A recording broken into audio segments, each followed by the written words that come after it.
તમામ માણસો તમને નાગરિકોને વિનંતી કરવામાં આવે છે કે કોઈ ખોટી અફવા છે, અફવાઓમાં ફેલાવ નહીં.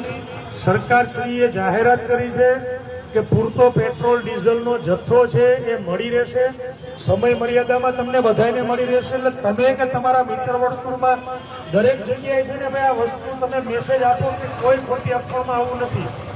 બરોબર, સરકારશ્રી બધી જ વ્યવસ્થા કરેલી છે.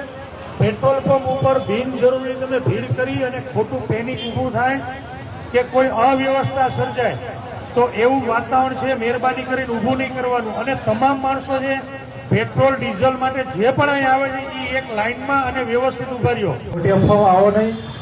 સરકારશ્રીએ હાલત જાહેરાત કરી છે કે આપણા પાસે પૂરતી માત્રામાં જથ્થો છે. આ તમે અફવામાં આવી ખોટા હેરાન થવાનો સમય બગાડો છો.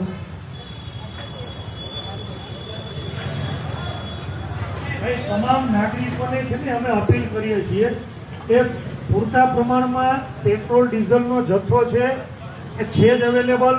પરંતુ જો એક સાથે આપણે આટલા બધા નાગરિકો છે પેટ્રોલ પંપ ઉપર ભીડ કરશું તો સ્વાભાવિક છે કે ભાઈ પેટ્રોલ પંપમાં જે જથ્થો છે ખાલી થઈ જવાનો છે અને બીજાને જે ટેન્કરો આવવાના છે રોડ ઉપર તો બિનજરૂરી અફવાઓ ફેલાશે અને આપણે બધા એની અંદર છે થોડા વધતા ઓછા પ્રમાણે હેરાન થવાનું આવશે.